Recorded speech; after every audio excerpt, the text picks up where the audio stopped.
In today's update, I'll be talking about Bitcoin, and you need to understand what's going to happen and what's going to get unfolded in the upcoming week, where we have the US elections coming up. We can see altcoins are being slaughtered, and if you were an altcoin trader or an altcoin hodler, you probably would have had the most roughest time for the past 2 quarters. Let's dive straight into the video and talk about what's going to get unfolded. Now, when we look at Bitcoin, Bitcoin has, stayed resilient, and we can see that Bitcoin is just 5% away from its all-time high, and where we saw a recent print of above $73,000 as well. But where a lot of people make mistake is they don't consider the weekly closing and they get bullish right after seeing the daily close. That's not something what you guys should be looking at. Now, if we take a look at coin market cap, you guys can clearly see that when we look at the global crypto market cap, it has increased a little, and the main increase, or the reason behind the biggest increase, is just because of Bitcoin. We are seeing a lot of buying interest in Bitcoin especially, and after Bitcoin it's Solana, which is attracting the biggest interest from an institutional perspective. But when you look at Ethereum is not performing good at all, and we'll be discussing about what can Ethereum probably print in the upcoming quarter, what can Bitcoin do, and what are some alts that you guys can probably watch out. So when we take a look at Bitcoin's chart, this is a daily chart, and if I remove everything, you guys can clearly see we saw a rejection exactly from the same high that we had printed. So the all-time high was printed at somewhere near $73,870, and we recently saw this rejection from $73,570, which basically shows that sellers are quite active here, and there are a lot of limit sell orders as well.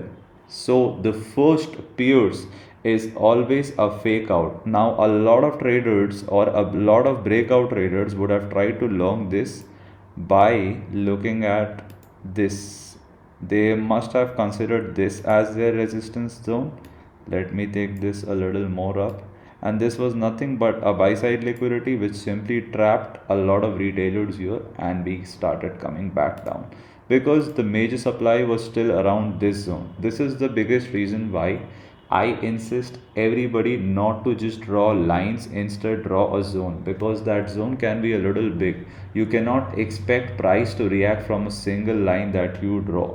So that's actually about it. Now, from a zone perspective, this is going to be the zone that you guys should be watching out. Any small flip above this is also going to be considered bearish, because this is going to be a high volatile zone. Even in the elections, we might see, if Trump wins, we see a wick here and then we might come down again. But the scenario changes when we see weekly closings above that. Now, what can happen? Let's draw a path about that. So Bitcoin is currently trading at $69,300. The recent swing low was traded or printed at 64,900 and 65,400. We can possibly see a movement up to, is what I am expecting, $66,000. However, if let's say there are going to be two possibilities, even if we see that Donald Trump is going to win the elections, market is already factored in, and we don't know whether this recent print of 73,000 was the reason of factoring Donald Trump as a winner or not. But if we see Kamala Harris winning, market is obviously not going to dump exactly to 40 or 50k, but we might see this fair value gap getting filled, which is sitting at $63,440. So these two are going to be a zones where, if you are interested in looking at spot buys, you can probably think about buying Bitcoin at these two zones. However, in my opinion, I don't expect Bitcoin to go below 65 to $66,000.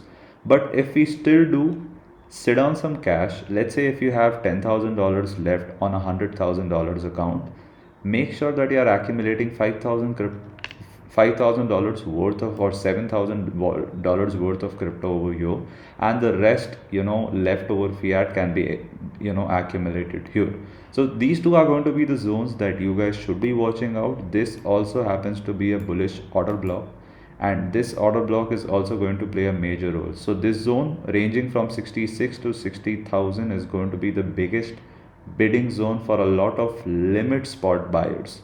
From a path perspective, if I try to draw a path, I am possibly expecting prices to purge this liquidity, come back up, retest a little, to fill the fair value gap out, and then we start moving up towards the upside. But let's say if we don't do this, then we might probably come and fill the fair value gap here first, and then we might see an expansionary zone. If it does that, I'll try to re-evaluate the charts again and I'll post that. Now let's come to Ethereum. If you look at Bitcoin, there's another comparison that you guys need to do. Bitcoin is just 5% away from its all-time high. However, if you look at Ethereum, then Ethereum is more or less 50% away from its all-time high. Answer is quite simple. The real or the recent inflow and influx is completely happening in Bitcoin and not in Ethereum. If it was happening, then you would have seen a good, buyback in Ethereum. However, this consolidation of Ethereum is nothing but a sell side imbalance where we can see demand being pulled up, small bases here as well. This consolidation is also going to lead up to one thing only, where we see this whole imbalance getting filled. The bearish reaction or the bearish order block was sitting here where we saw this reaction from. We started consolidating a lot, and at the same time you see the lows are being respected as well. None of these lows are being pierced. We saw somewhat or the other like an equal low, though this was also respected, and we saw none of these getting pierced down. So we can expect Ethereum to bounce back and reach again towards this zone of $3,600 to $3,500. But the outperformance in Ethereum is highly going to matter when we see ETH BTC pair performing nice. When you look at the ETH BTC pair, the only support that I see, which is quite clear and evident, is sitting at 0.29. Now, if you are interested in Ethereum or accumulating Ethereum based ecosystem cryptos, OP is going to be the first one, Matic is going to be the second one, and Arbitrum is going to be the third one. Now, let's say if you are already holding any of these, you can continue to hold it, and you can probably look to DCA if you want to do that around this zone, because this is possibly going to be the zone where we can expect a huge rally in Ethereum from. But if we start bouncing from here, or if we start consolidating here, because this whole thing that we are seeing, this whole thing is nothing but the price getting distributed when compared to the BTC pair. This is what you need to understand. Once we see an impulse like the way we saw, in the year 2021, that's where you'll see Ethereum outperforming Bitcoin, and that can happen only when Ethereum BTC pairs turns bullish. When you see Ethereum outperforming, the money cycle is going to be flowing like this: Bitcoin, Ethereum, major alts, minor alts, and other coins that are going to get newly listed. So once you see Ethereum outperforming, you'll see a lot of altcoins jumping as well. Now, the third thing that you guys need to look at, and is going to be another important factor, I'm going to look at this on a weekly time frame.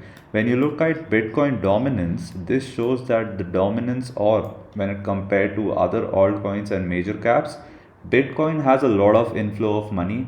ETFs are being bought like anything. Bitcoin dominance is trading at an all-time high, and it's actually good, because in order for a bull market to prosper and propel towards the upside, we need to see more money coming inside the market. And by more money, what I basically mean is not existing money but new money coming inside the market, because once that new money makes up a huge profit on Bitcoin, the same money is going to get rotated in Ethereum and other altcoins. You guys need to understand this narrative. So it's actually not bad for the overall crypto market health. The wealth profile is obviously going to be towards Bitcoin more. This is the reason why we are seeing dominance increasing. 64% and 72% is going to be a major supply zone. In my opinion, I think we can get rejected from this zone. So how should you be buying alts? When you see Bitcoin dominance trading somewhere around 64 to 65%, that's where you should start buying alts again. As of now, you shouldn't be touching much alts, because when you see Bitcoin dominance dumping and Bitcoin dumping again, along with this, you won't see alts jumping at all.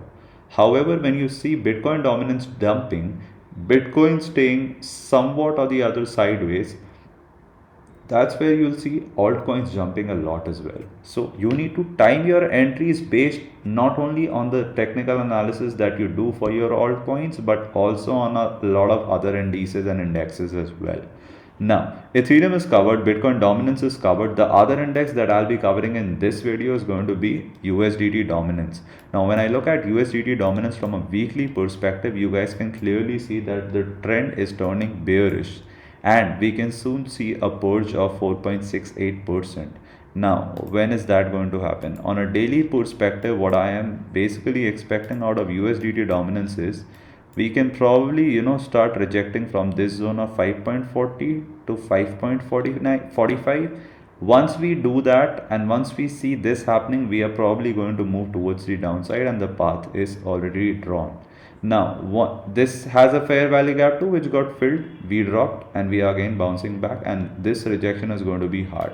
USDT dominance also plays a very huge role in the overall crypto market, because once you see this dumping, we see a lot of cryptos moving up, because USDT dominance only pumps when we see a lot of fiat conversions from cryptos being sold. You hold a crypto, you are selling that on a selling spree, then you will see your crypto holdings getting converted into your regional fiat. Once you see that fiat conversion happening, though USDT is considered as the biggest currency, so you will see USDT dominance pumping, because lastly, when you sell your cryptos, the only thing that you're left with is USDT, and that's where you see USDT dominance pumping, because cryptos are getting sold. People are converting their crypto holdings to cash or USDT, and that's where we see USDT dominance pumping a lot.